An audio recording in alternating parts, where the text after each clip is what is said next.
Controversy has swirled around new St. Tammany Parish Coroner Christopher Tape ever since our exclusive David Hammer investigation exposed decades-old child sex assault charges against Tape. But none of that controversy has included Tape's primary work as a pathologist, examining dead bodies and determining how they died. That is, until now, as David continues his investigation. Every day for the last 12 years, Donna Whitner relives the nightmare of losing her 14-year-old son, Brett. I thought he was at his friend's house until the police was knocking at my door at 8:30 in the morning, told me that my son was shot in the head about 2 hours earlier. What went through your mind when you heard that? I dropped to my knees and I started begging God to save his life. Brett went to the movies with a friend on February 24th, 2012. He ended up at this house in rural Washington Parish at a sleepover with 5 girls and 2 other boys. According to police, Brett and another boy were in the kitchen with one of the girls around 6 the next morning. Witnesses said the 2 boys picked up guns left by the back door, a rifle and a shotgun. 911, what is your emergency? Yes, ma'am. I have a young man that's about 14, 15 years old. That just woke up. He was playing one of our shotguns and shot himself. Witnesses told police Brett shot himself with this .22 caliber long barrel rifle. The Washington Parish Sheriff's incident report says Brett was shot front to back with an upward path. But Donna saw the bullet hole in her son's head with her own eyes, and so did we in autopsy photos Donna provided. We're not showing them because they're extremely graphic. Right. They said that Brett threw the gun up and shouldered it like he was doing an army drill, and the gun went off when he slung the gun up like this. Well, if I sling a gun up like that, the bullet's going to go that way. It's not going to do this. We asked retired neuroradiologist Dr. John Spar to review hundreds of images, the autopsy photos, x-rays, CAT scans, and MRIs. Then we showed him the autopsy report. It says there was a single gunshot wound with a .22 caliber long rifle to the back of the right head. I learned that it was a rifle used. I became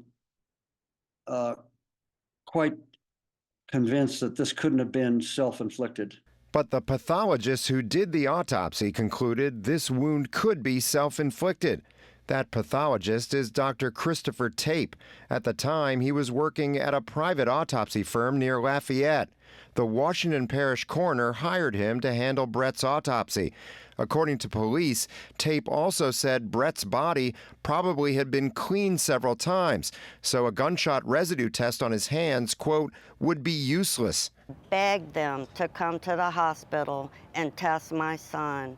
I begged them to fingerprint the gun, and neither one of those 2 items were done. But you're going to tell me my son shot himself? The autopsy says others present did not have gunpowder residue, but this crime lab report says they only tested the other boy who picked up a gun, and those results were actually indeterminate. Tape's findings were shown to a grand jury.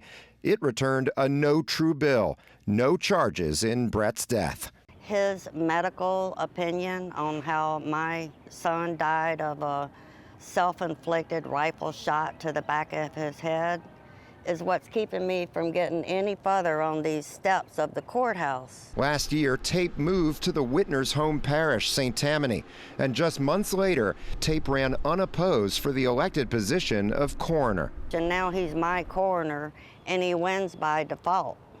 In February, our exclusive investigation exposed decades-old child sexual abuse charges against Tape and more recent sexual harassment allegations. Other elected officials called for his removal. Tape stood firm and denied wrongdoing. Nobody questioned his work as a pathologist until we did at an interview last week. Your expertise is 4,000 plus autopsies, testimony in, I believe it was something like 140 cases as an expert witness, right? Yes, sir.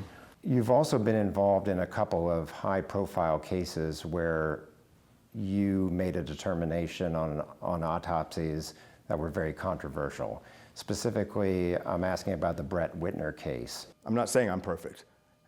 I would love to review the case if it's offered to me, but it has to be offered to me through the Washington Parish Coroner's office, because that's where the case came through. But this mother has been fighting for a decade for what she feels like You heard me, I just said I'm willing to look at it again. It's not up to me. This is the CT scan from Brent Whitner. That's fine. You're not the person to approach me. When the Washington Parish Coroner approaches me to reopen the case, or the FBI or the DA's office or law enforcement, I'll reopen and look at it again. This is not the time and the place to review that kind of thing. Well, why not? I mean, this is your autopsy where you're saying that it's possible. You're pulling out one thing. No, sir. I'm not going to review a case that you just brought on to me without having been asked officially to look at it again. That was over 10 years ago.